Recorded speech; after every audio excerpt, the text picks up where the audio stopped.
Baik, terima kasih. Di sini saya akan mencoba menjelaskan sedikit dari buku tentang panduan terapan untuk desain penelitian metode kuantitatif, kualitatif, dan campuran. Tapi sebelum itu, pertama-tama saya akan memperkenalkan nama saya. Nama saya Ardiansyah Valentino Asadama, NIM 1803030 kelas D, semester 6, mata kuliah metode penelitian sosial kualitatif, tugas ketiga. Kita masuk pada slide yang pertama, panduan terapan untuk desain penelitian metode kuantitatif, kualitatif, dan campuran. Pada bagian yang pertama berbicara tentang kata pengantar.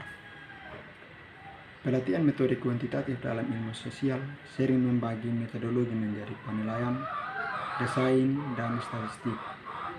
Masalah penilaian teknik untuk mengukur atau mengoperasionalkan variabel sebagian besar menggunakan tes psikologi dan skala multi-item. Desain adalah struktur investigasi yang menentukan urutan dan sifat kedua subjek, kondisi terpapar, dan pengamatan dilakukan pada subjek tersebut. Statistik menyangkut prosedur matematika yang digunakan untuk menganalisis data kuantitatif diproduksi oleh studi setelah desain diimplementasikan. Penilaian, desain, dan statistik merupakan elemen penting dalam penyelidikan kuantitatif, sehingga siswa harus mengembangkan keahlian di ketiganya. Tentu harus memiliki pengukuran yang baik untuk dapat menarik kesimpulan tentang variabel yang mendasari minat, dan seorang harus menganalisis data menggunakan data yang sesuai statistik. Tapi yang terpenting adalah desain investigasi mampu menarik kesimpulan dari investigasi. Kita masuk pada slide yang berikut. Bab 1. Primer dari metode ilmiah dan relevan komponen. Tujuan adalah langkah utama untuk memilih desain penelitian. Yang kedua, tujuan dari desain penelitian adalah untuk memberikan kerangka konseptual yang akan memungkinkan peneliti menjawab pertanyaan penelitian tertentu menggunakan prinsip-prinsip yang masuk akal dari penyelidikan ilmiah. Kita masuk pada slide yang berikut, bagian yang berikut, yaitu variabel independen dan dependen. Secara sederhana, variabel independen adalah variabel yaitu dimanipulasi, yaitu dikendalikan oleh peneliti sebagai alat untuk menguji tampaknya pada variabel dependen atau dikenal dengan sebagai efek pengobatan. Berikut, definisi konseptual adalah elemen penting dalam proses penelitian dan melibatkan secara ilmiah mendefinisikan konstruksi sehingga ia bisa sistematis diukur. Definisi konseptual dianggap sebagai ilmiah. Definisi buku teks konstruksi harus didefinisikan secara operasional ke memodelkan definisi konseptual. Yang berikut definisi operasional adalah metode, alat atau teknik yang sebenarnya menunjukkan bagaimana konstruksi akan diukur. Kita masuk pada slide yang berikut.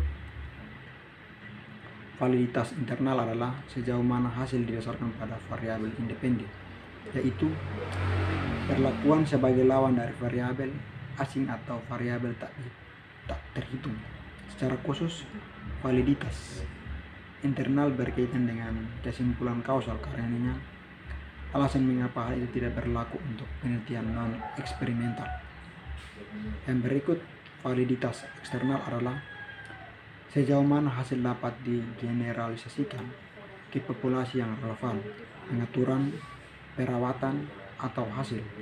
Secara umum, validitas eksternal dapat diamankan jika probabilitasnya benar teknik pengambilan sampel. Misalnya, pemilihan acak digunakan walaupun secara logistik seringkali sangat sulit. Kita masuk pada slide yang berikut. Validitas kesimpulan statistik.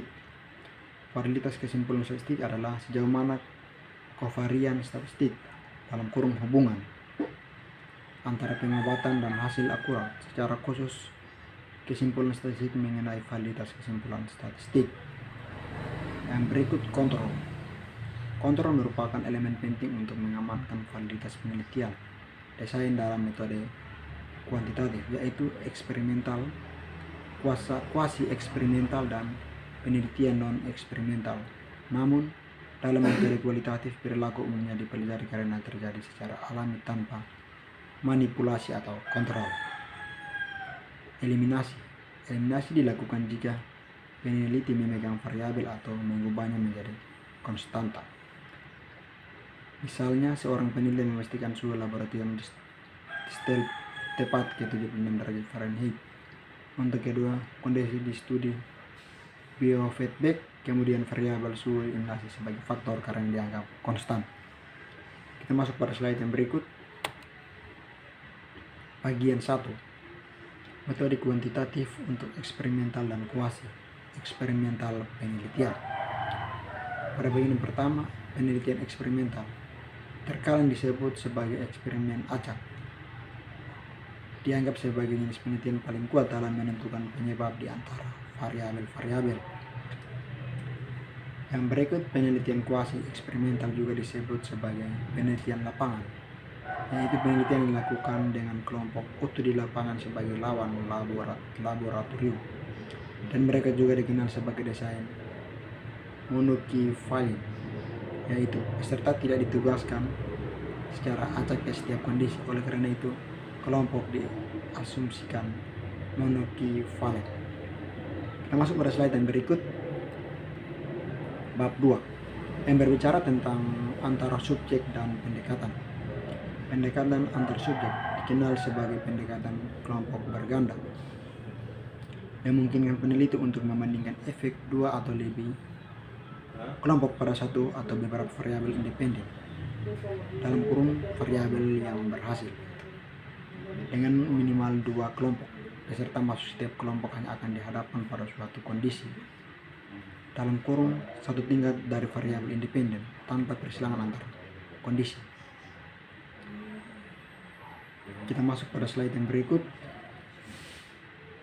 Bagian yang ketiga berbicara tentang regresi induktif pendekatan. Pendekatan regresi discontinuity, dalam kurung RD, sering disebut sebagai desain RD. Pendekatan RD mempertahankan struktur desain yang sama sebagai dasar desain pretest dan posttest antar subjek. Yang berikut, desain paling dasar yang digunakan dalam pendekatan RD adalah desain kelompok, kontrol, posttest, dan dua kelompok. Kita masuk pada slide yang berikut. Bab 4 yang berbicara tentang dalam subjek pendekatan, yang terbagi atas beberapa bagian penting. Yang pertama adalah desain switching atau replikasi, primer. Yang berikut, desain switching. Replikasi adalah salah satu desain eksperimental yang paling efektif untuk mengendalikan ancaman terhadap validitas internal. Mungkin lebih penting, ini menghilangkan kebutuhan untuk menolak intervensi yang berpotensi menguntungkan bagi peserta karena penugasan acak untuk kelompok kontrol. Yang berikut, desain crossover adalah versi pengukuran berulang dari faktor, dan desain digunakan untuk menilai urutan efek dari dua atau lebih faktor. Dalam kurung juga dikenal sebagai desain penyimbang beberapa perlakuan. Saat menerapkan desain saling silang, penting untuk memastikan periode pencucian atau kembali ke baseline antara periode pengobatan yang berdekatan sebagai sarana untuk kontrol dan untuk efek sequencing, dalam kurung misalnya gangguan atau perawatan ganda. Baik, mungkin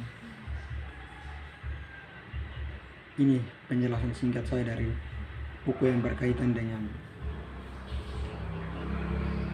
panduan terapan untuk desain penelitian metode kuantitatif, kualitatif, dan campuran. Kurang lebihnya saya ucapkan terima kasih.